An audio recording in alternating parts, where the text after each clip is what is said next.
Thank you so much, Erin, for being here and for being a participant to Eyes Closed and a Heart Open, the Echo podcast. Thank you. Thank you so much for having me. It's a pleasure to be here. How would you like to describe yourself and your work? Good question. So I actually I started out not really doing this work in terms of like the spiritual stuff. I originally I went to USC Film School and I majored in screenwriting. And I immediately after this was launched into what I thought would be my illustrious career in Hollywood. And I mean, I do work in Hollywood still. I write for cartoons. But I sort of started down this path of being a Hollywood assistant. And I sort of figured that that would be my natural trajectory of being able to ascend into the ranks of being a TV writer, which was my childhood dream. But it was sort of thwarted by this whole spiritual path thing. And it's basically a direct result of some of my experiences that I had in Hollywood, among other things, that kind of catapulted me into this work. I wound up experiencing my own death very violently, kind of like in my psyche, and it caused a Kundalini awakening. And it was after that that I learned eventually that I was a psychic medium, and I was led to develop my mediumship. And I was writing cartoons by day, basically, and like developing my mediumship by night. And I kind of just did it because I was sort of hit by a car. I thought that I was like, if I didn't do it, that I would be like risking my life to not do it, basically. I never really started out doing this work thinking that I would be doing it for anyone other than my own self. But of course, as it turns out, I have sort of moved into some of that work. Now, it's not the only thing I do. I definitely feel like I'm here to mostly be an artist, or at least have it be more of a 50-50 kind of thing. But I do also give sessions for individuals and have a social media account that I say I would use primarily for my channeling work and my spiritual work, more so than Hollywood, although I do participate in some Hollywood like conversations. So in summation, it's kind of hard for me to like define myself, because I feel like I'm kind of in this liminal space between Hollywood and the spiritual community. Like I don't really feel like I am fully in, I guess, either world in a certain sense. I kind of feel like I'm a bridge to be able to bring a lot of that spiritual stuff into the entertainment industry, and conversely, to, I think, kind of ground some of the spiritual community more in, I would say, like, maybe the 3D reality is the wrong sense of the term, but I would say my main focus has been shadow work, as the name implies. So I kind of feel like that's been what my focus is in terms of the spiritual community and Hollywood. And so I try to kind of ground things in that, as opposed to kind of float away in some of the like love and light kind of stuff that's out there. Not that that doesn't exist, obviously, but I just see right now the main focus that we need, I think, as humanity, is to kind of like look under the rug and like clean out our closet and like that kind of thing. So I would say shadow work is definitely, I think, the thing that ties it all together. But in terms of my work, I think that I'm like basically one part artist, one part healer, one part like kind of thought leader type person. So Definitely. that's kind of a long-winded response, but to your question. But that's kind of been my experience. Thank you so much. And I was not expecting a short answer anyway. Okay. I'm I love your channelings because they're so like into it, you know, like when you share any energy update, I'm like the next 20 minutes I'm with you. Like I'm into the comments and like I just read everything, and I would like to say thank you because what we can also say is that you share on Instagram like amazing energy updates based on sidereal, and we could also say like the Jyotish Vedic astrology, right? Yes.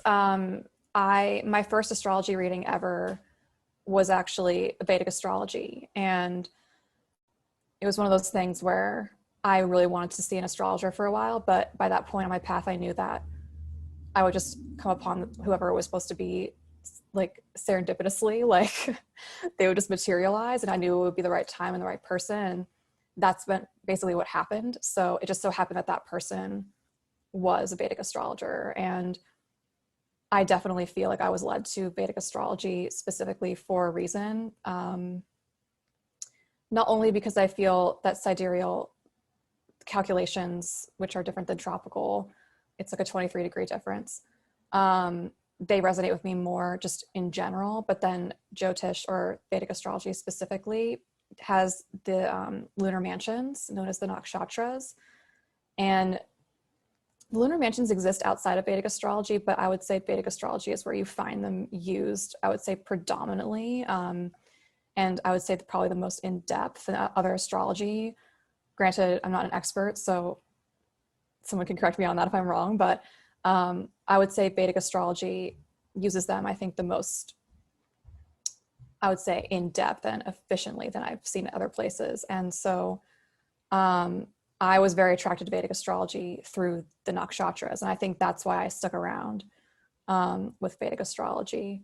Also because I had been doing other things with the Vedic sciences in terms of like meditations and yogas and things like that. So it kind of just made sense that like I would use the astrology accounted to those systems.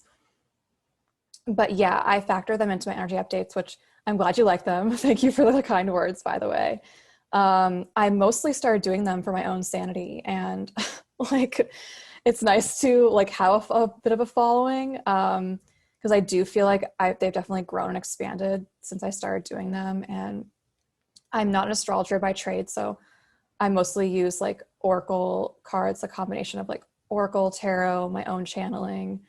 I usually channel before I even draw the cards, and then I incorporate the cards and then what I know about what's happening in the astrology. So it's sort of like a soup of different things that I combine into one thing. But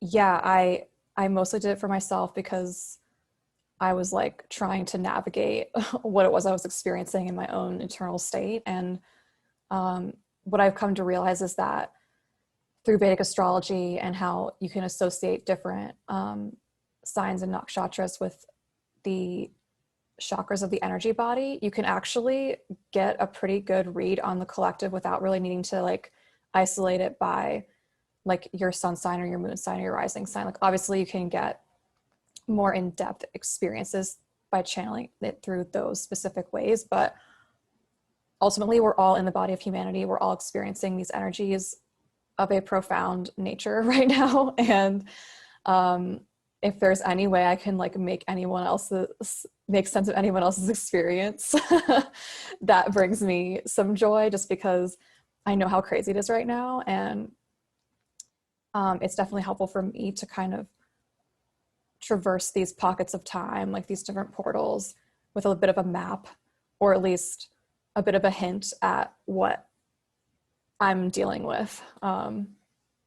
Just like when you would go on a road trip, you would take a map with you, or at least have an idea of where you're going at some point. So, And we need that. We need those maps. So thank you for bringing them down. And anyone else here, you know, we talk about light workers and so many different themes and like labels, but one of them is map holders, and we need that. So thank you so much.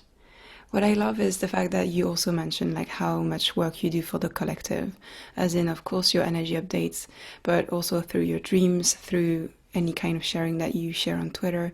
Do you want to talk about like the individual and the collective, the fact that we have to do shadow work, we also do shadow work as bigger energy fields that have done our shadow work, we're able to do that for the collective as well, through dreams, through astral travel. And how do you feel about taking on responsibilities for the collective and smashing those, let's say, egregoras, and giving the truth back to us?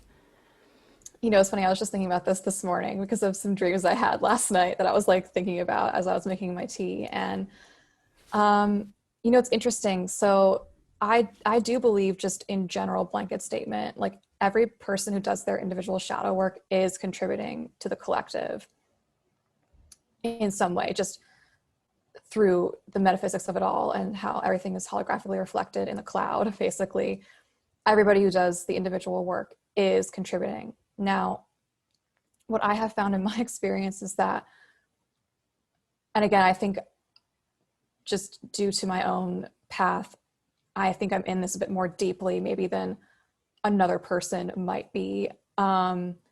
But again, at the same time, I know there's a lot of people who are on this cleanup crew of sorts, of people who are here to kind of like do extra. But what I have found is, if you are one of these people who is cleaning up more than just your own stuff, and when I say that, I kind of include also like your individual shadow work, I would say is connected also to like your immediate family situation or whatever experience you grew up in. And then by sort of proxy of that, like the ancestral work, I would say everybody kind of has that going on. What I have found for me personally is that my ancestral karma, as well as other things that I've experienced as a result of my own individual path, kind of in Hollywood and touching other areas, sort of serves as like a hook into the collective shadow in different areas of that. So, for example, like, what's a good example? Well, I guess I'll just use the one that sort of I feel like is a kind of the crux of it all, which is, I don't really talk about this a lot. Actually, I haven't really talked about it at all, just because it's kind of personal, but it's also a big part of my path, which is that my dad actually is like in the oil industry in Texas. And so I grew up basically like fully funded by that. And, I'm at a place where like I can't really be in a place of judgment of that. It's just the way it's gone down. And I kind of see myself as like a human laundromat, mostly because I had like recurring dreams of laundromats last year when I was doing a lot of clearing work. But I would say like that is a big part of what I've been clearing and how that connects into like the military industrial complex and things like that. Also through my work in Hollywood, just because I've worked at various studios and things like that, and for prominent people by proxy, I have also connected into a lot of like the Hollywood clearing of the entertainment industry. And through ancestral stuff, a lot of the, like I'm clearing a lot for, I would say like Anglo-Saxon or German ancestry, as well as like colonialism. So a lot of stuff related to Black Lives Matter has come up in my dreams, or like, Black liberation, as well as Native liberation. Indigenous liberation is a huge part of my path, actually. I would say returning the land to be stewarded by the Indigenous people is like probably one of the main, my main opinions, I guess, just based on like what I've seen. And yeah, so there's a lot going on with what I've been clearing. And I would say I spent a lot of time in the past few years doing a lot of work through my emotional body. When you're on this path of being an initiated mystic, you generally end up spending some time in extreme solitude / isolation. So even before quarantine started, was like probably 3 years deep into my isolation. So I sort of foolishly thought this was going to be the year that I got out, but it's actually become worse, but um, in some ways. But yeah, so I spent like a bunch of years there.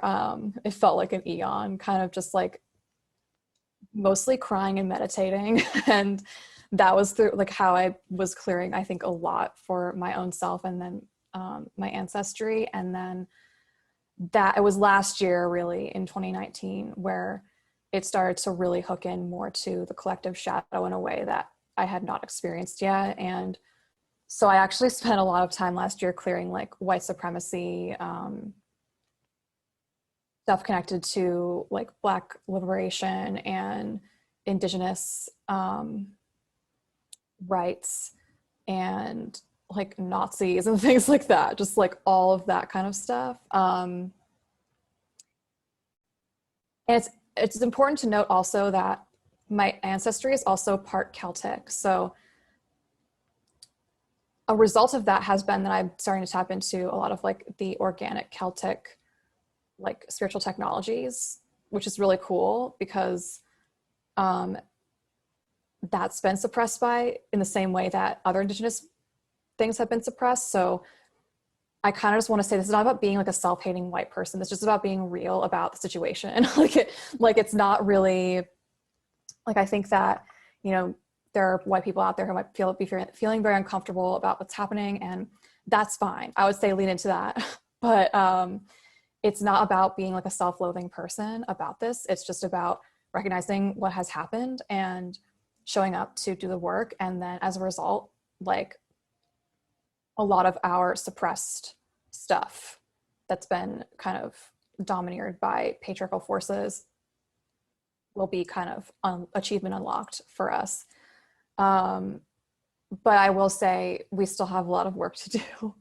But yeah, last year when I was really going through it, I was unemployed at the time. And I kind of just knew like, man, shit is about to go down in 2020. Like, I don't know, like, I don't know what it's going to be, but just based on everything I was going through. And I think it wasn't just me either. Like I knew other people in the spiritual community, like that I was friends with were like really like we were all kind of in the thick of it. And I was like, man, we are like laying the groundwork for whatever this 2020 is going to be. And I really was kind of clueless. Like I wound up going on this grid working trip to Peru at the end of the year, and we were going all over like the Andean mountain areas, less so the Amazon, although we were doing ayahuasca ceremonies here and there at the time.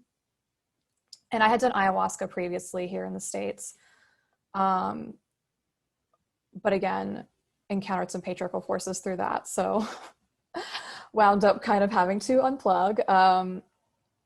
Yeah, I've noticed that whenever I find like powerful men in spiritual community, they tend to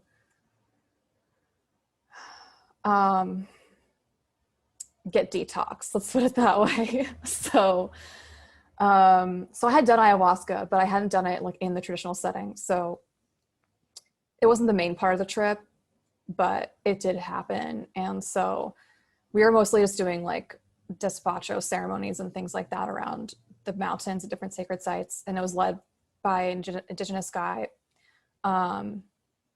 named Jorge Luis Delgado. He's pretty well known. I really recommend his book called Andean Awakening.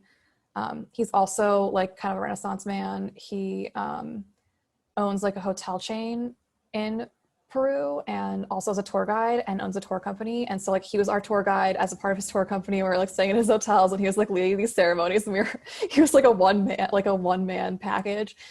And he's incredible. And we wound up going to Lake Titicaca as like the last part of our trip. And Lake Titicaca is the sacral chakra of the world. And I knew that I've been doing so much clearing in the sacral, like just as a part of my shadow work for a while. So it kind of felt like this big climax, like culmination point in my path. And we wound up doing a ceremony at the intersection of the two big ley lines, like the male and female like dragon line basically. And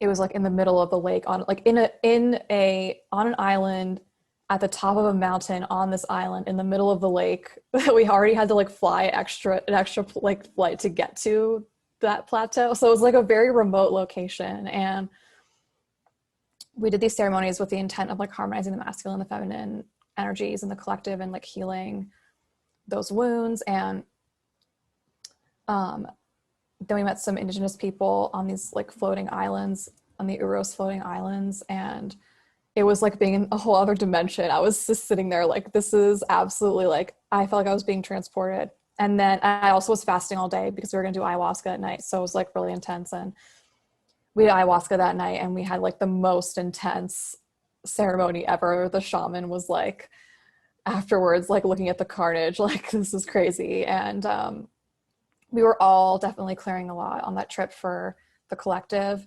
I would say I was definitely in it for maybe a bit longer than some of the other people, including my sister who was there. She came with me. And yeah, just the whole time I was just like clearing like patriarchy, like capitalism, you know, colonialism, all these different things. So I knew it was going to be like a major shift that we were heading into for the new year. And I guess I was proven correct. I really didn't think, for whatever reason, I just didn't really think pandemic, even though there had been some Vedic astrologers who predicted pandemic or world health crisis. I hadn't really been paying attention because I was like doing other things. So when it happened, I was like, oh man, like it's pretty raw. um, and then by the time March rolled around, I was like transmuting so much through the grid. It was all connected to the ceremonies too. I could just tell because by this point I had shifted from like clearing through my emotional body to clearing through mostly like my dream state, as well as my physical body. In fact, someone had told me, a Vedic astrologer who I'd seen had told me like, yeah, you know, for this period in your life, like it's recommended that you just get like weekly body work so that you can like handle the energy transmutation. Cut to not being able to see anyone.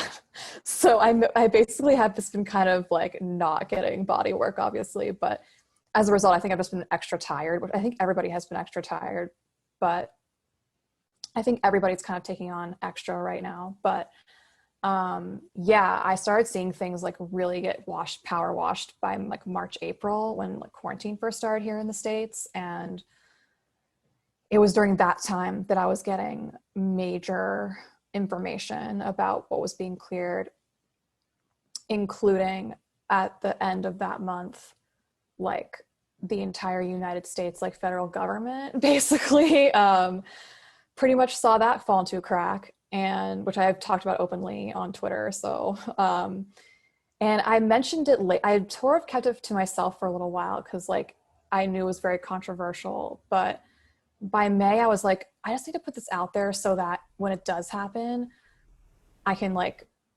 So you called it. prove that it happened. So I can just like prove that it happened. Like someone's sitting here like, but you guys, not that I need like validation, but I was sort of, I've just been sitting here, you know, in my apartment, like, okay, like twiddling my thumbs, like what's going to go down? I And again, it's also symbolic at times with these dreams that you never really, they're not just going to sit down and be like, this is what's going to happen. Like Trump's going to get COVID or whatever. Like it was really a lot more symbolic than that. And I sort of realized only like a few weeks before it happened that it was about to happen, just based on like the lunar mansion that I had had the dream in, and the full moon being in that same place. I was like, oh, this is going to be like the culmination of all of that stuff I was clearing from the grid. So yeah, but there was a lot of stuff in there with like, you know,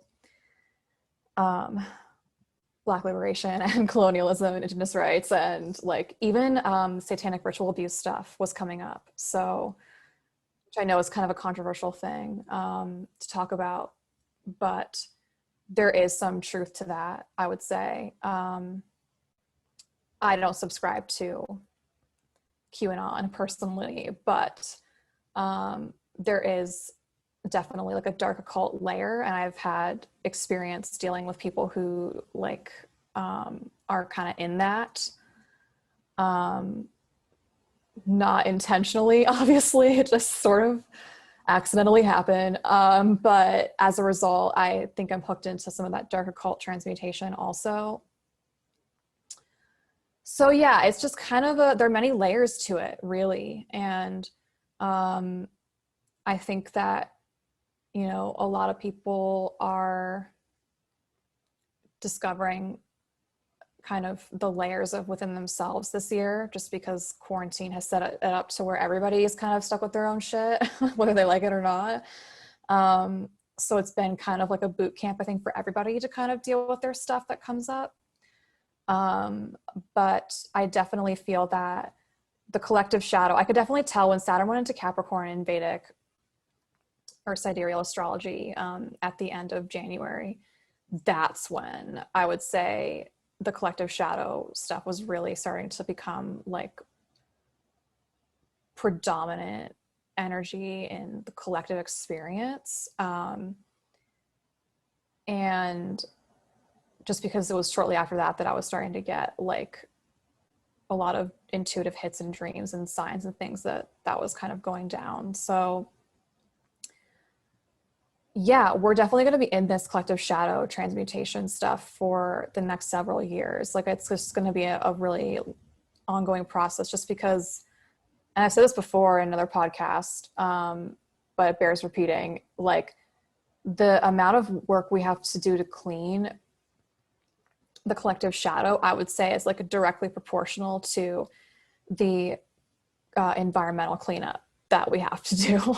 So, because I just see that as like an externalization of our own stuff, So, we have like entire trash continents floating around there in these oceans. So I would say that's kind of where we're at right now a little bit. But I think the more that people wake up, the more that people do their own individual work, it will lighten the load for the ones who've been taking it kind of,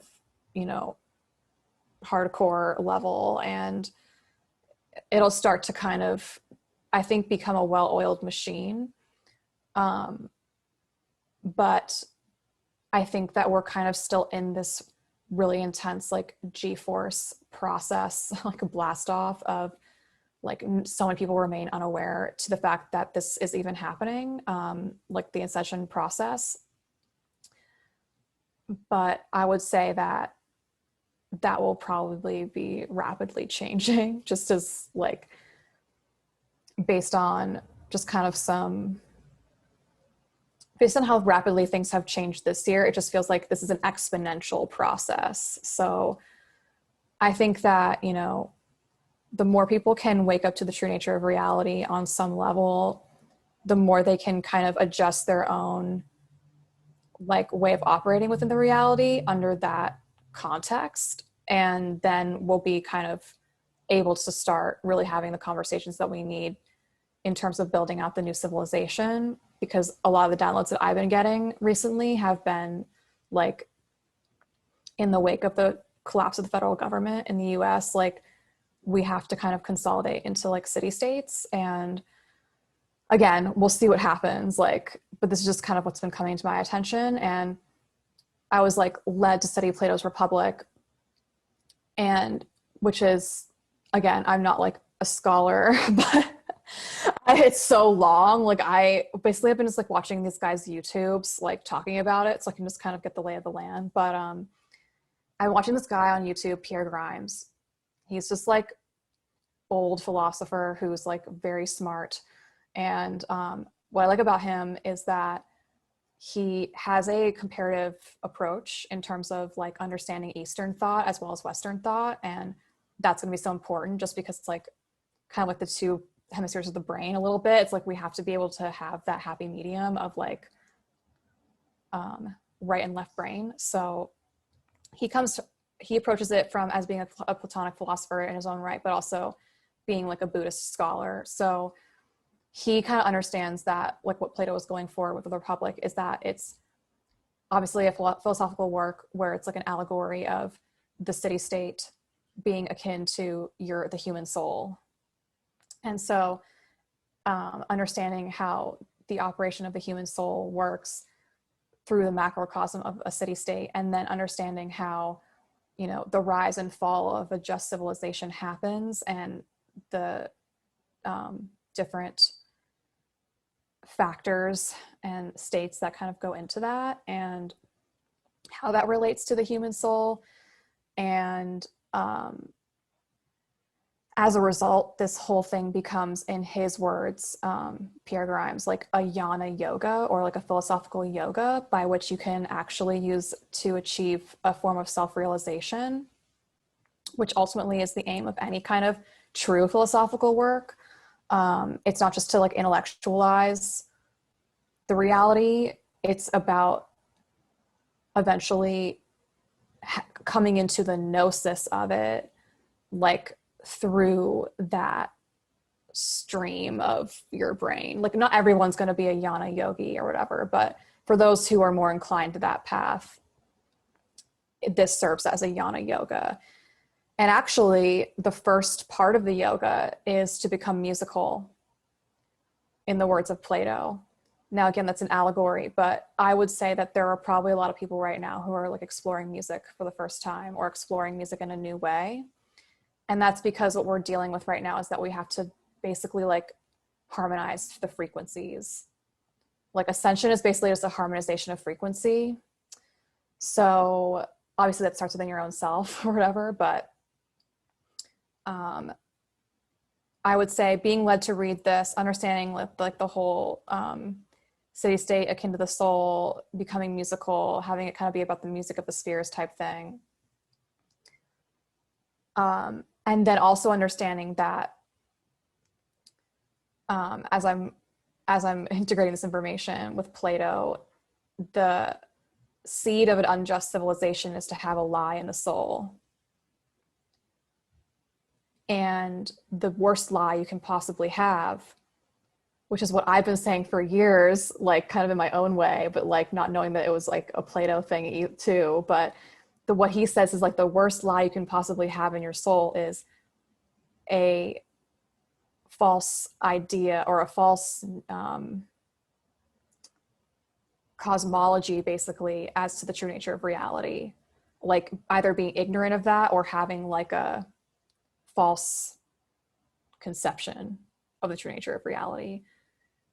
And it's so true. Like, I think that if everyone could just get on the same page on some perennial level, you know, not saying that everyone has to be the same religion, because that's not what we need. We've already tried that. But it's more like if we can all just kind of get on board with the fact that we are all on a quantum level, like spiritual level, interconnected as one living organism experiencing itself or whatever, and that the true, and that is love, and that is beauty, and that is truth, you know, obviously on some level. If we can just come to that kind of consensus collectively as our operating idea of what the true nature of reality is, then we can actually start to have conversations about what we can build from that knowing, because that's the foundation that we really, I think, need for a civilization that will be able to sustain itself and not like kind of, you know, suffer from what we have right now, which is ultimately a very bad foundation. At least here in America, you know, the foundation of the civilization is genocide and slavery and oppression and, you know, raping of the earth, basically, through the theft of resources and the lack of care we have shown. So yeah, again, long-winded response to the question, or to the intention, but that's kind of where my path has led me, at least to now. Just because my initial awakening was so intense, like with my Kundalini awakening, I was shown like I had ego death. I was shown like the true undifferentiated like nature of reality. So that's sort of like where I'm coming from, just in terms of my path. Like it was not a gentle process. It was a very violent event, and it was a very beautiful event, but it was like very traumatic at the same time. So, but it also gave me the very clear insight into what we're working with. And knowing that, that's why I think the real conversations we should be having right now on some level, at least in some form or fashion, with people who are interested in restorative justice, is we have to understand what we're restoring justice to. Like, we have to understand what we're working with in the reality. We need to be having these cosmological conversations openly with people who are like open to that. But again, I'm just over here like on my Twitter account, like writing cartoons and things. So I don't really know, like I have these insights. I don't really know how I'm going to apply them. I think it's still work in progress, but just some food for thought for those out there listening.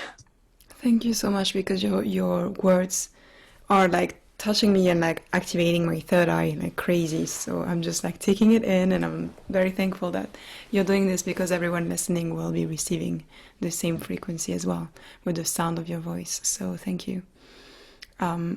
Well, thank you for saying that too, because actually a huge part of my path this past few years has been the healing of my throat chakra. And well, the sacral and the throat have like a sacred link. So it's kind of in both. But, and I think that's true for many people who are like on the feminine path, or who identify as women, whether you're like cis woman or trans woman, it's the same energy. Because the only way patriarchy can take root is if the feminine shuts the throat. So there's a radical reactivation of the collective throat happening. It's kind of been going on since this whole Me Too thing, but probably even before then. Obviously, it's been like a long process, but like in the recent times, the Me Too thing has been like a major activation. And having just had the nodes shift out of the sacral throat axis in Vedic astrology, this happened on September 19th. We're now entering into a whole new chapter of clearing of the collective energy body. We're going to be spending the next 3 years in the solar plexus heart axis, 18 months in Taurus and Scorpio, and then the next 18 months will be Libra and Aries. And so we've just wrapped up this whole like Gemini Sagittarius thing. And the collective throat is a part of that. And like at the beginning of the whole thing, when it first started, I actually suffered a really bad throat injury. And it was the whole karmic payout from like some past event. But I had a really bad throat injury where like I swallowed something sharp, and like it went all the way down my throat, all the way like to my sternum, basically. I still have scar tissue from it, actually. Like I would say it's mostly healed, but like it's still kind of like scarred. Not, I don't want to say scarred for life, but like, you know, it still affects me a little bit.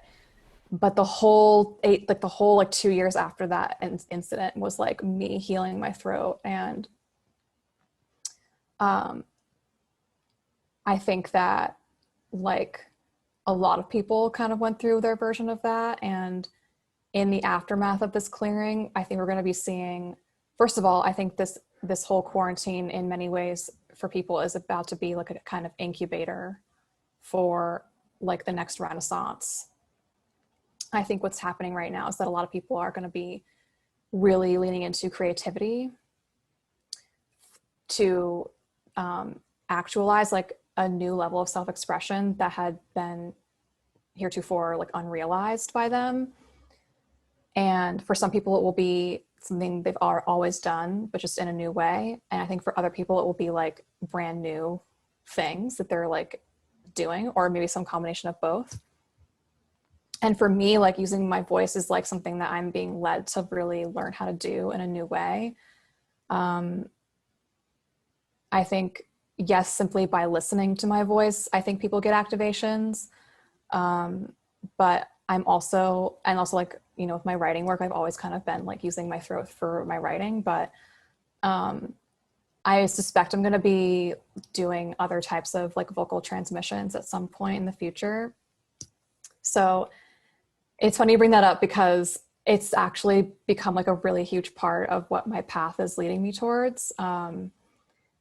And I think that the more everybody can lean into the power of their voice, the better, because in like the throat chakra, the original name of it is Vishuddha. It means purification. So there's like a immunological function, I feel, in the healthy exercising of your voice, because it's vibration, it's sound, it's literally reality creation on some level. So that's why I try to take care of the kind of things I say, because sometimes like I'll make a joke and then it'll happen and I'll be like, I didn't mean it though. But the universe like takes it seriously. So I have to like, be careful sometimes. But I think that, the more we can open our throats and really lean into authentic self-expression in whatever way that calls to you, the more we're going to be able to start to build in the face of the kind of collapsing paradigms. Because yes, there's a lot of destruction happening. This is serving us ultimately, even though it's like obviously, very painful for some people out there right now. And I totally sympathize 100%, because it's definitely a very difficult thing to deal with, especially like it materially impacts people like in deep ways. But it's also really, I think, redirecting us into a different path that is going to be ultimately more harmonious for us when we can start to lean into the opportunities that lie within that. So, yeah. Do you feel like your voice changed since the last 3 years? You know, I I'm not sure. I kind of feel like it's the same, at least in terms of like the way it sounds. But I do think that it's been greatly refined, in terms of the quality of the vibration that I'm sending out. Um, Again, like this, I would say this started, I would say, even before the throat injury. Like when I started doing like a lot of the alchemical work I needed to do to clear my channel, which was sort of kicked off by ayahuasca. Like I had kind of been intellectualizing my healing process before ayahuasca. Like I knew a lot of the stuff I was like needing to do, but like I wasn't actually somatically doing it. And again, it was sort of just like a result of my own like not really having a lot of mentors at the time. Like I just kind of was like floating around, like reading books and like, you know, developing my mediumship. But I really, it wasn't until like I did ayahuasca in 2017 for the first time. And she was like, she basically showed me, she's like, this is how you heal. And I was like, oh, it was like, I was like, wow, like I've been doing this wrong the whole time. But she was basically like, you need to become a clear channel. And I was like, yeah, okay, I'll do whatever you want. And so it was after that that I like really started to clear my channel. And so I would say it started then. Even though I'd had my awakening a few years before that, I had kind of like a little bit of a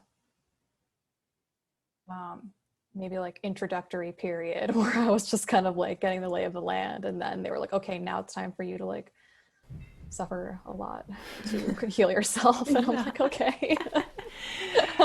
Well, the more I see like the difference between men and women, like we're definitely um, here to experience things, to actually do the crying, do the meditating, do those experiences. But we're in a world where spirituality is Eckhart Tolle and Ramdas and all those men who speak. And that's how men heal. Men heal through learning a different way, new perspectives, thinking and rationalizing, and then having a direction in where to go. And for us, it's taking that energy in the body and then doing something about it. So yeah, that's how it goes. And it's not easy, but it's so powerful. Yeah, actually like I had this revelation too. Like I do Kriya yoga, which I would say, I guess it's like applicable to everybody, like anybody can do it. But I found myself when I was looking for um, a place that was giving me the technique without me going through like a whole rigmarole of like dedicating myself to a guru and stuff like that. Um, which hilariously then ended up happening, and then that ended badly. So I was like a self-fulfilling prophecy. But but before that, like I read Autobiography of a Yogi and I was like, oh, like Kriya Yoga, like this is the lightning path to enlightenment. For those who don't know, Autobiography of a Yogi is like the autobiography of Yogananda, who was like one of the first yogis to come over here from India to kind of lay the groundwork for the coming ascension process. So it's actually, I think I would say historically significant to kind of look into if you're interested in like the kind of history of like the human ascension process. But um, I was like, oh, I want to learn Kriya Yoga because it's the fastest lightning path and I want that. I was at that point, I was like, I need to get out of here. So I looked around LA and there are places that like SRF, which was the Yogananda's organization, is located here. And there are some other places here that offer it, but they're like offshoots of that. But I kept not seeing the goddess represented. And it was such a red flag for me. I was like, I mean, you know, if Kriya Yoga is supposed to be like the Sushumna Nadi, you know, in going up straight in the middle, shouldn't it be like kind of equal representation of like men and women, you know, here, just from a philosophical standpoint? And no one could really give me an answer. And so I kind of gave up for a little while finding it. And I did eventually get it. Again, encountered a person who got detoxed a little bit. That's a whole other story of my dark occult experience, but I do still use the technique. It just came to me at a kind of a great cost. I don't recommend this path for other people. I would say, you know, if you're drawn to learn it, try and learn it from like not a dark occult practitioner, but which again, didn't know that at the time, but it happens. Anyway, I would just say like, I still felt unsatisfied, even though I had this technique that was materially helping transmute my karmas at a very rapid rate. And it's no joke. They really don't give you a warning label on what happens when you start doing this. I learned later that they advise you to do radical donating to kind of offset what happens. And I just didn't know that. And then I started getting like really attacked by kind of this karmic clearing process. But yeah, I was still like really not feeling satisfied in terms of like my feminine energy. Like I was feeling like my spiritual practices were lacking in that. And I had found Claire Nocte's work pretty early on when I first started researching Vedic astrology, because as soon as I had my reading with my first Vedic astrologer, I was like, I need to learn everything about Vedic astrology now. I was like, I just need to like, I like need to figure this. I was like, I need to like watch every YouTube video that exists. So I did that. I went on YouTube. I was like watching every video. And that's how I found Claire Nocte. And I want to take this moment to plug her work because I have found her work to be such a game changer for me. I really can't recommend her highly enough. Even if you just like watch her videos, you get like such a deep understanding of like how the nakshatras work and how all of this information and insight relates to the female path. And when I realized that there was like a whole different female path than the male path, again, kind of being a gender essentialist at this, you know, moment for the sake of clarity, but,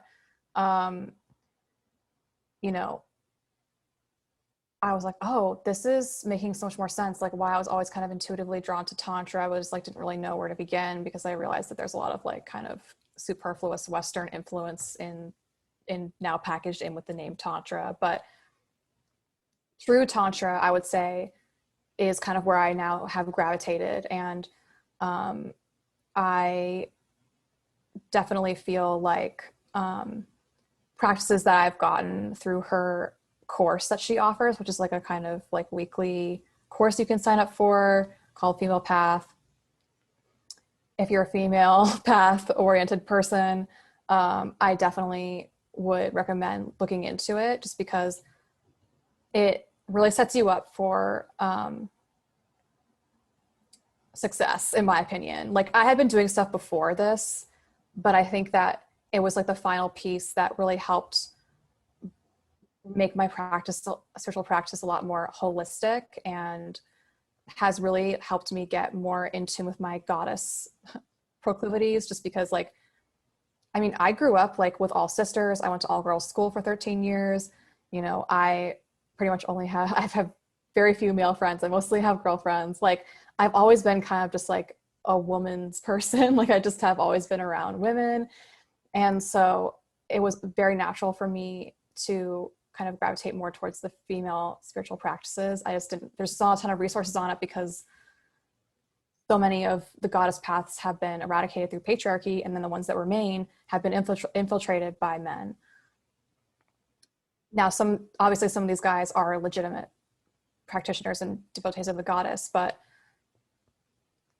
I've also had this tendency to meet people who claim they're for women, and then it turns out they just like to take advantage of them.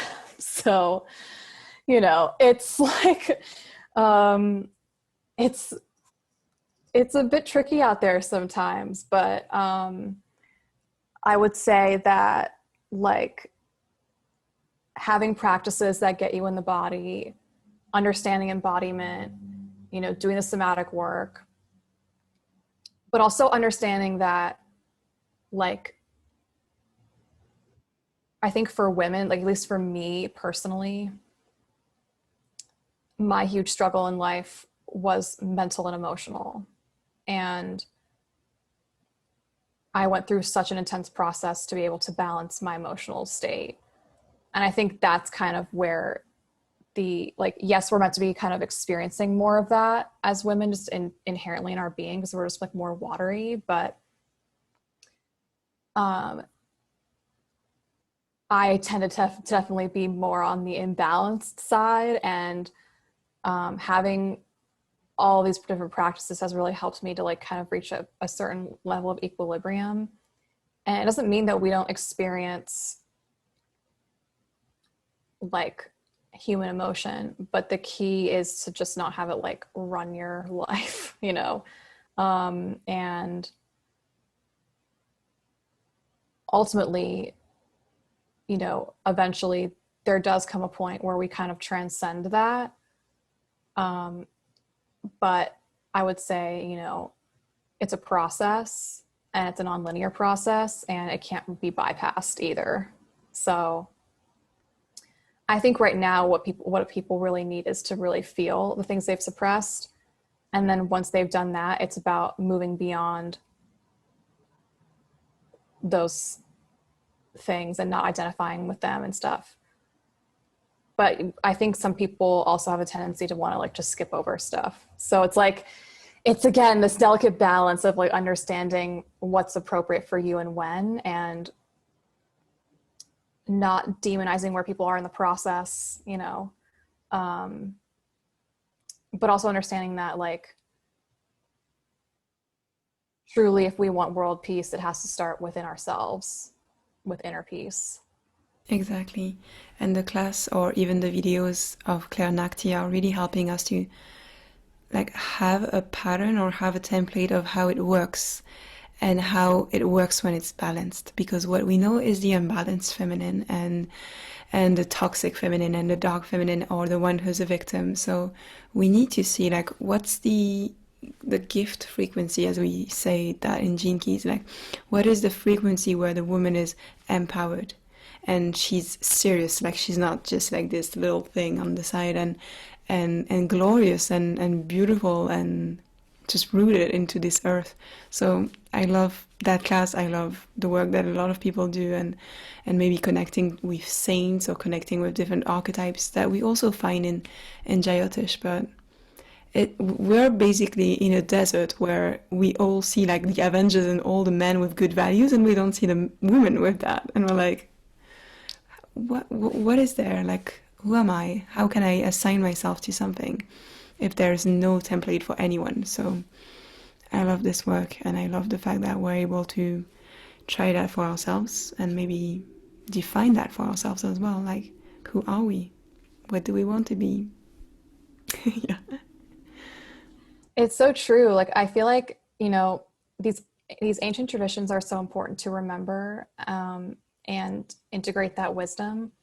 But at the same time, we are moving into kind of an unprecedented new era. So it's also about kind of uncovering, you know, what's the alchemy of that, you know, like where do we, like once we integrate that into our contemporary experience, you know, what's kind of created as the result. um, and I don't know exactly what it looks like. I would say it probably is rooted in I mean, I would say it's rooted in spiritual sovereignty. um, I think that that does include there being community. But I think that in order for a healthy community to thrive, whether that's like a spiritual community, religious community, you know, in general, just a regular community, we have to have that sovereignty within ourselves. It really is like the Leo Aquarius axis. Like everyone talks about the age of Aquarius and stuff, which is like the energy we're going into right now. We're kind of in this like intense transition point. In fact, I have this theory that the lunar mansion that represents where we're at right now is Purva Bhadrapada, because it's like the nakshatra that bridges Pisces and Aquarius. And I haven't really like delved into this in depth a lot, but it's a very intense, fiery purification place in the sky. And I feel like that's kind of where we're at right now. But also like every sign is a part of an axis. And so the other side of Aquarius is Leo, which is of course like ruled by the sun, your individuality. And so it's important to also have that be fully integrated so that we can have these really strong interconnected communities where we work in these like larger group settings to create like the new civilization and stuff. And truly the path to empowerment is shadow work. It's like the raw material. It is the raw material. Once you witness it and, you know, transmute that, integrate that,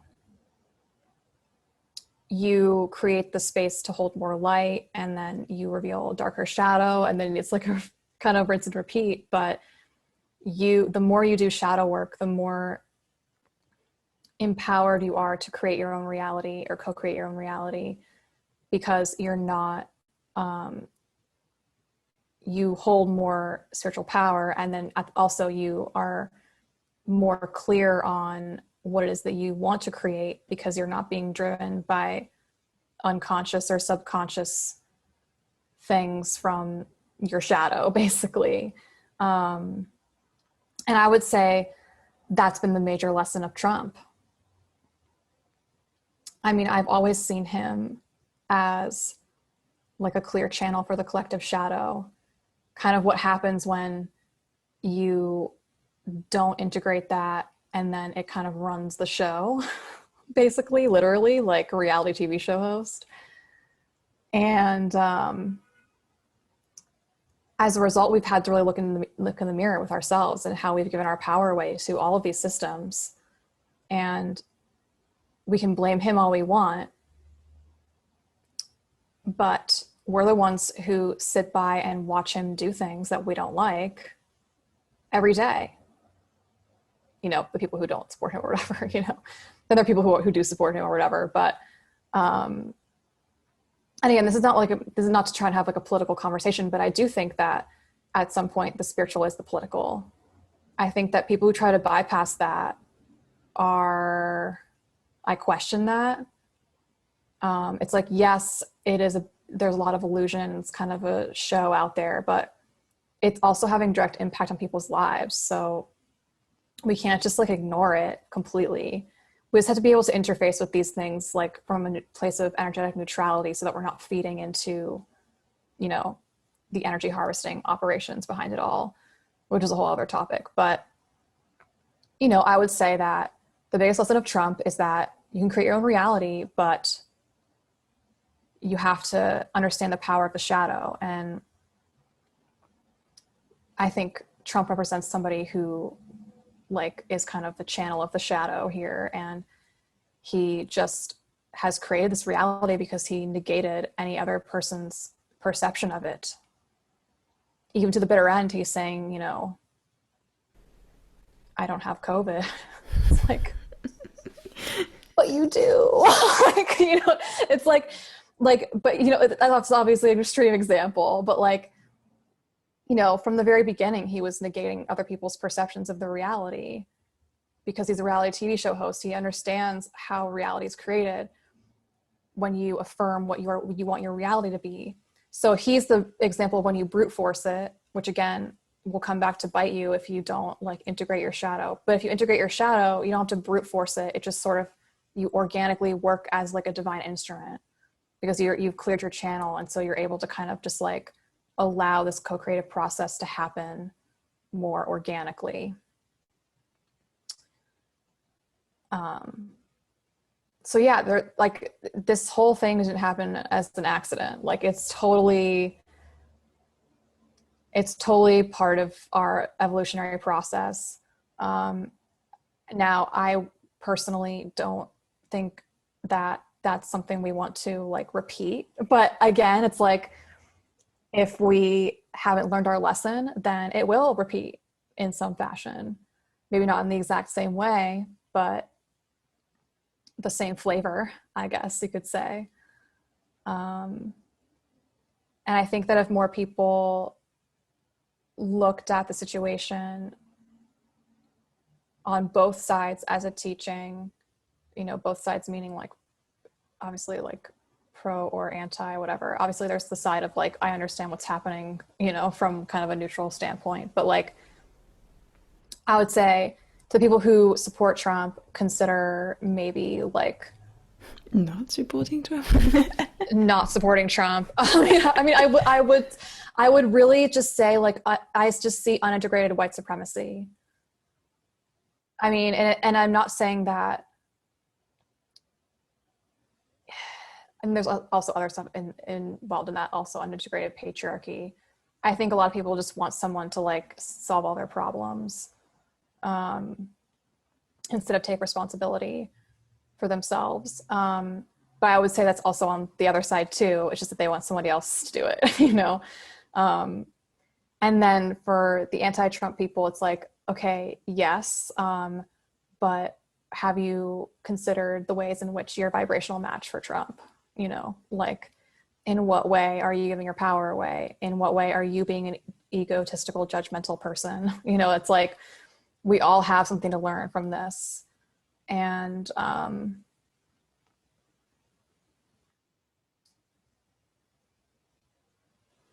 in order to not repeat history, you have to like understand what's happened here. I think a lot of people have really loved to pretend like this has happened by osmosis, you know, but this is the most American president we've ever had. He's just being honest about it. You know what I mean? Like, ironically speaking, like he's actually probably in some ways the most honest president we've had because he's not pretending to be somebody that he's not, like other people have. Except maybe Jimmy Carter. We can exclude Jimmy Carter from this conversation, but I would say like maybe everybody else has been like, you know, doing the same things Trump has done in many ways, just like under a pretense of being like polite about it. You know, it's like, well, is that polite? Is that respectable? You know, no. So yeah, you know, it'll be interesting to see what unfolds. I think, you know, I was telling somebody yesterday, like we're in this kind of weird pocket of time right now where like we're in this waning moon period when this is being recorded. And,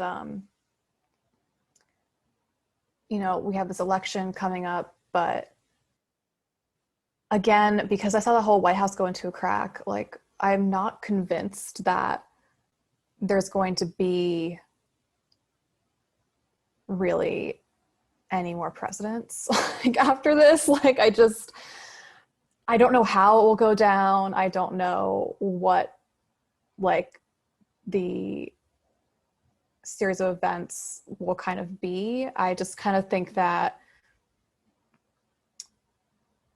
you know, the systems we have right now have proven to not be strong enough to withstand the onset of fascism. And so if there was some sort of constitutional crisis around who's the real president, I don't think that anybody would be able to like come to a collective agreement as to what that is. You know, whether it's because the election results are being disputed, or there's been tampering in the election, or there's something happens to the people who are currently in power in some way due to the COVID situation. Again, there's so much at play right now. It's like a very weird time to kind of be recording this podcast, but I would just say, like, for those who are hinging on the election results to kind of start to change things, I would say let that go right now. Let it go, because I think what's really going to be asked of us is, what are you going to do in your power individually to contribute to the collective co-creation of the solution to the current situation? And that just means finding your role, because in the body of humans, there are cells. Every cell is a job, and it's the same thing with the body of humanity. Every human person, as like an individual cell in the body of humanity, has their job, has their role. And the key is to just find that out. And then when you do that, execute that to the best of your ability. Even if that's like, it doesn't have to be like a specific job, like that we now know at like actually like the capitalistic idea of what a job is. Like, really it's about honing your own frequency and emitting that kind of as like your baseline thing. Then it's like, okay, what are you then inspired to do from that state? That's like your job. Each cell works with the other, so it's the whole organism. And we all, like right now with what we talked about, we're all going back to the first answer that you gave, where you have dreams, you work through dreams, and you read the energy. You never know how it's going to play out. So it's the same with the presidency, right? We have no clue. We have ideas, we have archetypes, just like the work of Carl Jung, and just it changes. I come from the background of having lived in Turkey for 5 years, where I really saw democracy didn't exist. It's basically a dictatorship, but it's still called a presidency.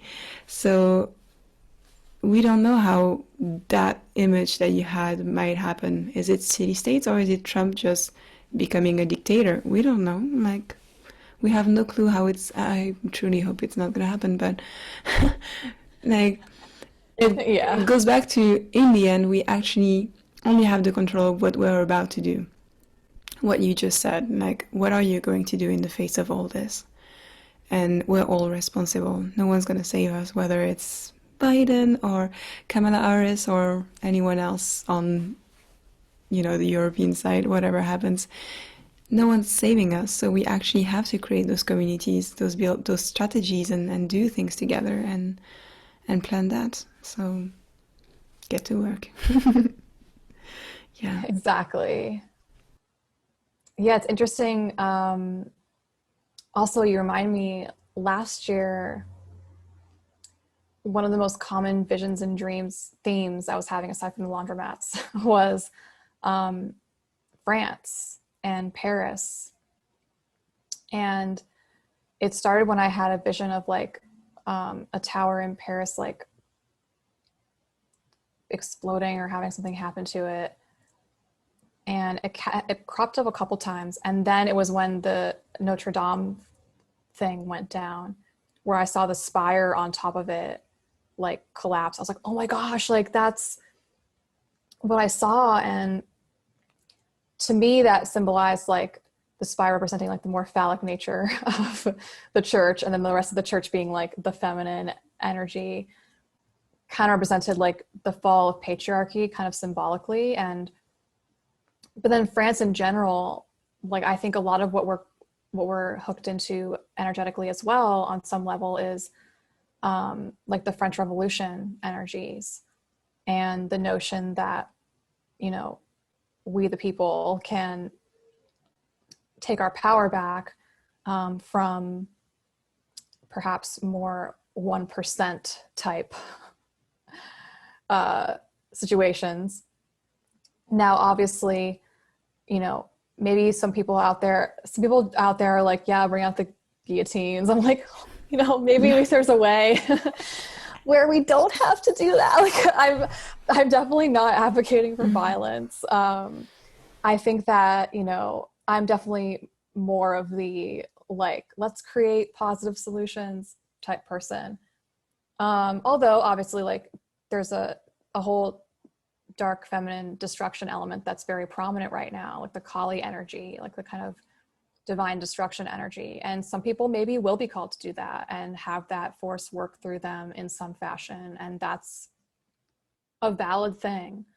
Again, it's going to be so different depending on, you know, the person. And it's important, I think, that the more you become a clear channel, the more it just sort of happens organically, and you don't, it's not from your ego. It's not like I'm going to change the world. It's more like I'm here to like show up and like do what I'm meant to be doing kind of thing. So there's a definite consciousness level that I would say is required for that. But again, it just comes down to when you do the shadow work, you become more empowered, you become a clear channel, you act from divine inspiration, you automatically become a part of the reharmonization process of the collective body. And that also you also vibrate like your soul family and your team.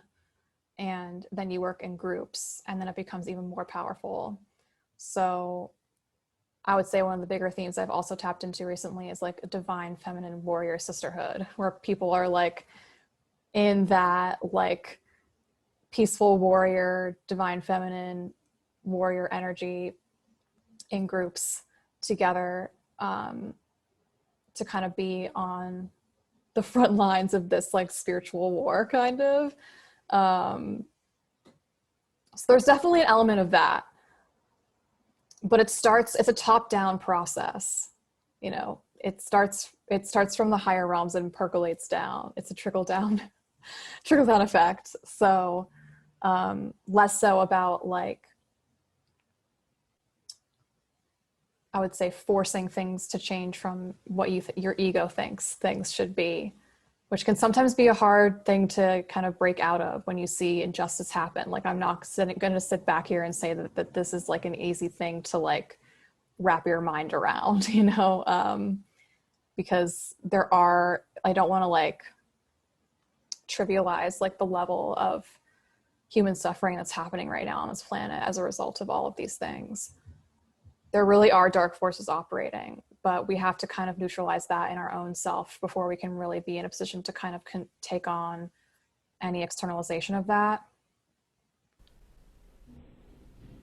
Whether we see it or not, it's here. That's like the shadow work. Like whether we see those evil forces, those attachments, those entanglements, all those things, they're here. So we start by recognizing them and seeing them, and then we understand how the world works, how those algorithm works, all those frequencies, and then it gets better. Or not. I wanted to tell you something about the churches. In France, there's not just that church who was on fire this year, a lot of them. Yeah. And I was kind of like, what is happening? And a lot of people are saying that people who have been victims of priests raping them when they were kids have been setting those churches on fire because the church doesn't recognize it and doesn't fire those priests and remove them from the community and from being in touch with kids. So those adults have now been taking things into their own hands and setting fire to the churches. So in a way, it's shadow work and warriorship. So I thought it was interesting. You know, that, and talk about such an ancient problem. I mean, some of this stuff goes so far back, it's hard to fathom. It seems to me like this pedophilia problem, especially in the Catholic Church, but I would say even, you know, outside of that, just in general, really is such a deep core wound that stems from such an ancient time. And I think that the way it's kind of become so, or the way that we've kind of, it's been revealed to be so commonplace in the Catholic Church is just goes to show how deeply linked it is to like the patriarchy. And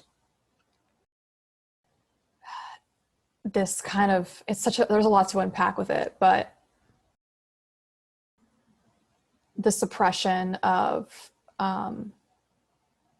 healthy sexuality and the suppression of, I would even say, like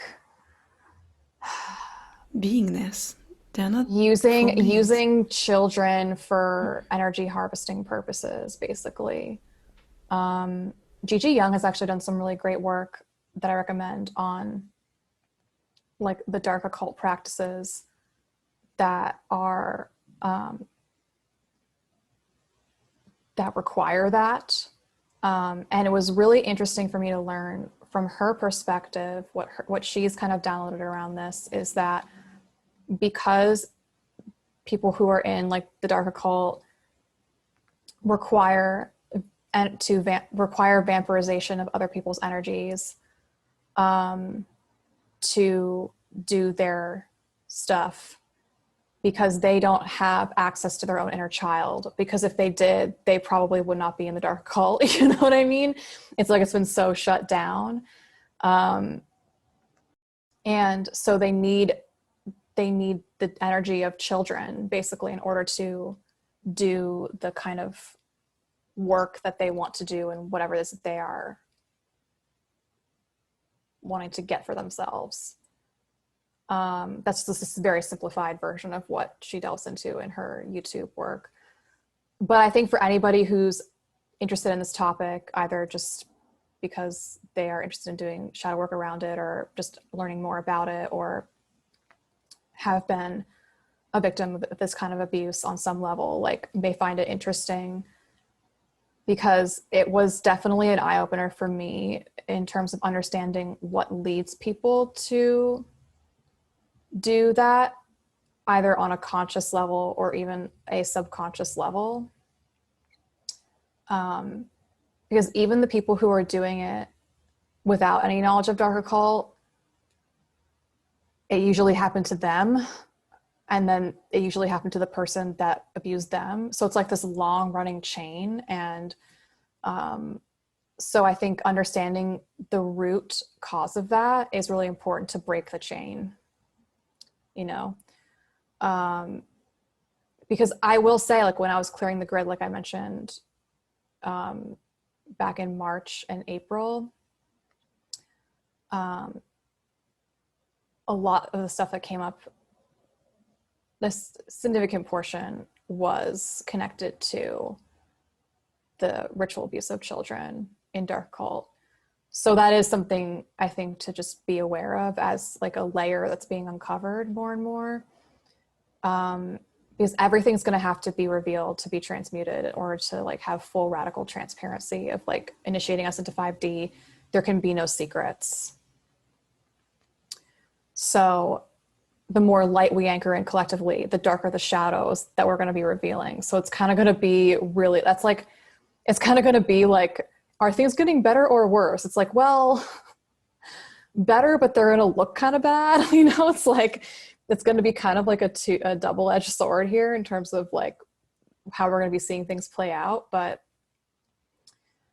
I think that's been what's sort of bummed me out about the whole like QAnon cult, because again, like with many different cult type activity, there's usually a seed of truth in that. But then when the cult mentality takes over, it like sort of can get people who are not in it to think that it's all bullshit when actually they're like, even with Scientology, like, you know, the guy L. Ron Hubbard who created it, like he was friends with like Jack Parsons and these guys who were involved with like these occult groups here in LA, like OTO and different things. And those were all based on like Golden Dawn, like Western mystery tradition type philosophical systems, esoteric systems, and magical systems. And so he just kind of like cherry picked things from that and made it a part of Scientology. And so when people start to get into Scientology, like certain things really resonate with them because it actually is rooted in like true esoteric stuff, but then they get kind of sucked into this whole other thing. So, and then people dismiss the whole thing as if it's fake. And it's like, well, yeah, I mean, yes, but like, I think it's important that we understand that there's a whole breadth of nuance required to be able to navigate these waters, and that it's key to not like throw the baby out with the bathwater kind of thing, because there is some truth to this stuff, and it's definitely really alarming and concerning to consider for sure. And it takes a lot of discernment to be able to navigate it successfully, which is why I think I always advise people who are looking to delve into conspiracy stuff of any type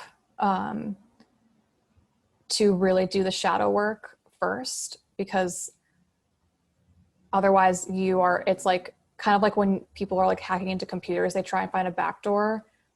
Unintegrated shadows are like the backdoor that things can hook into. And it's happened to me. I've seen it happen to other people in really bad ways. Like, and so that's why my focus has been on shadow work more so than I would say other things in the recent years, because I knew this was definitely a thing. And I would say the more we get into like the galactic stuff, the more important it's going to be that we have done that work, because the higher you want to go, the deeper your roots must reach. And I think that really leaning into the fact that we have to decolonize and re-indigenize this planet is the absolute number one most important thing to consider before you start to develop like relationships with other extra dimensional beings, because a lot of them have like karmic links with Earth, and a lot of those karmic links are rooted in patternings that are very similar to colonization. So you need to have boundaries. That's it. You need to heal and not be traumatized yeah. and have boundaries, because otherwise you're just exposing yourself again. And I sort of hate being the cautionary tale person, because I really think that there's other better narratives, like utopian narratives we can be telling ourselves, that I think are very important. But it's also important to just like really carry an awareness around like the truth. That's just the truth. I see a lot of disinformation, misinformation, psyops, intentional confusion, and then just having seen false light like up close and personal in a really intense way. Like really, I suffered like some pretty bad consequences like from my brush with some of this stuff, and I'm fine now, whatever, but pretty sure anyway.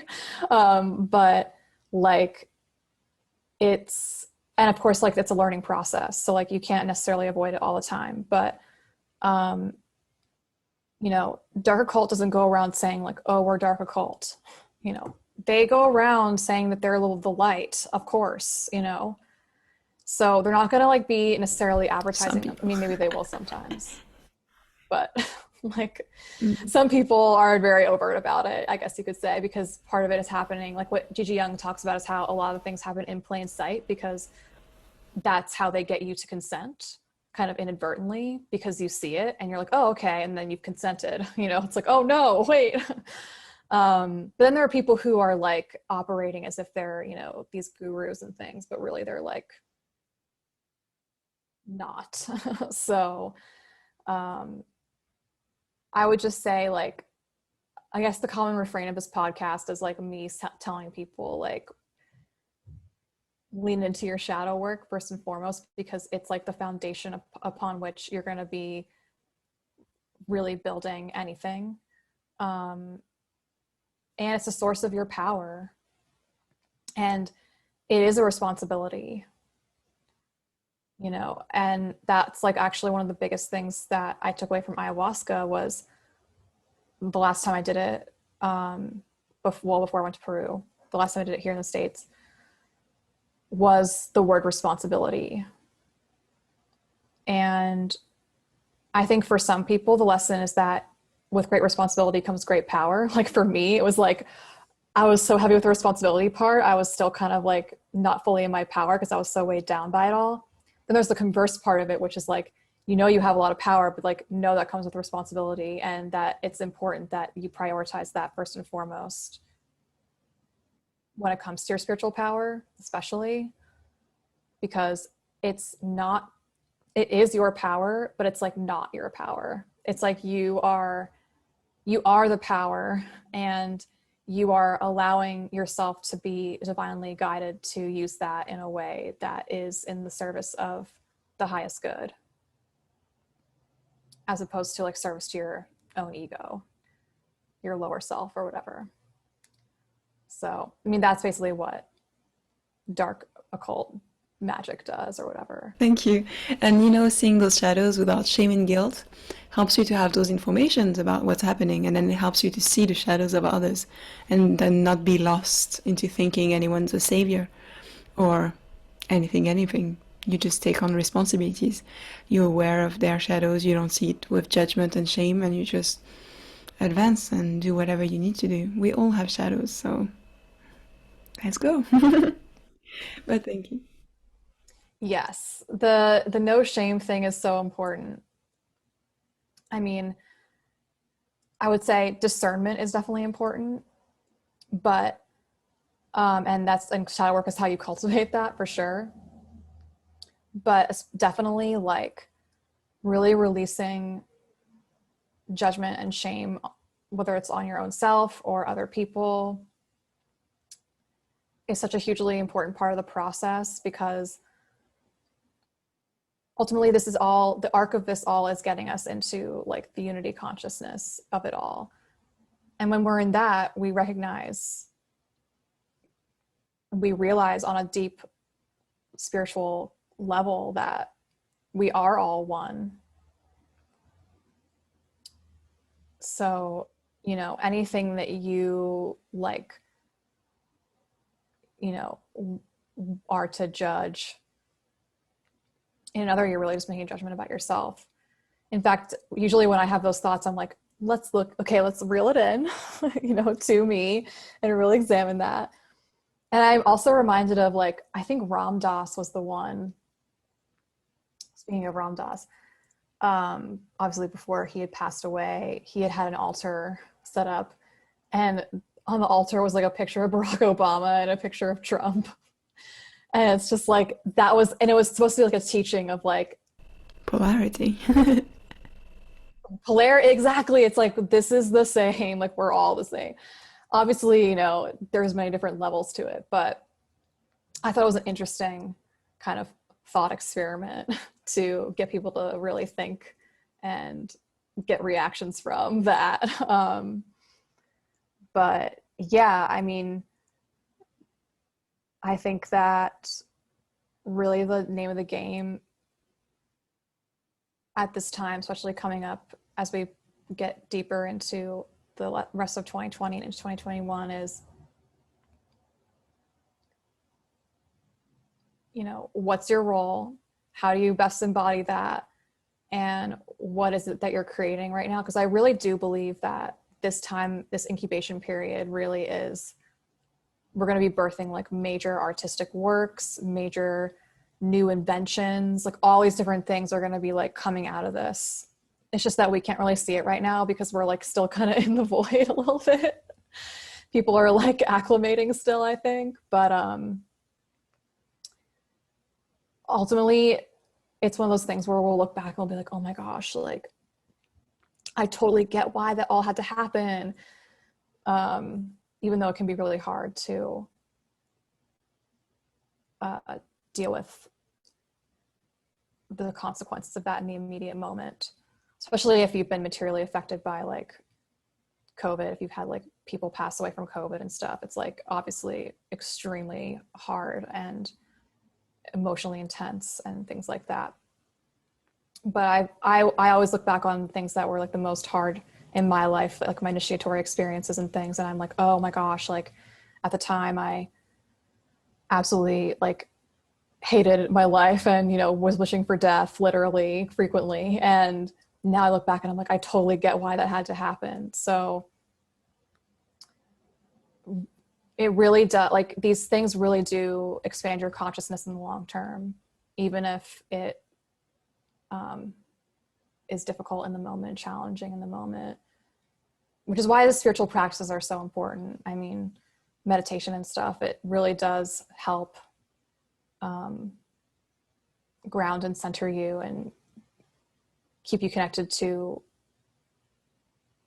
the truth of who you are and what really matters. Yeah, and this is why we're here, offering everything we can to help others as well. So thank you so much. Thank you so much. I usually talk more, but I was just listening. I gave me so much frequencies. I'm clairsentient, and I was like feeling like all of the nose, and I was like, whoa, like behind, I'm feeling all of my bones. So, Oh my wow, gosh. you have power. Would you like to tell us where we can connect with you and where we can buy a reading or consult? Sure. Yeah. So I'm on Twitter at Erin Shade, and I'm on Instagram at Erin Shade Oracle. And my website is erinshade.com. I should probably update it. I haven't really been updating it recently. But I don't have like an online booking schedule. I mostly just take bookings over email, which is erinshadeoracle@gmail.com. And I generally just say, like, if you're in resonance with me, feel free to reach out. I'm not here to like I don't do it as my main job. So I don't like rely on it. I mean, maybe in the future I will, but so I'm just interested in working with people who are really in it for the growth and the work, because people who do contact my energy generally experience like a really rapid detox and acceleration in their path. And so, not to like come with a warning label, but it's just like a part of what I work with, just because I've just done so much of the shadow clearing and stuff. And so definitely like I focus on empowerment aspects of it, but after the fact, you may experience like just a lot of really rapid shifts in your life. Maybe I should have warned you before this podcast. Don't worry. But whoops. But thank you so much for having me. It's been such a pleasure. Thank you. Yeah, thank you so much for being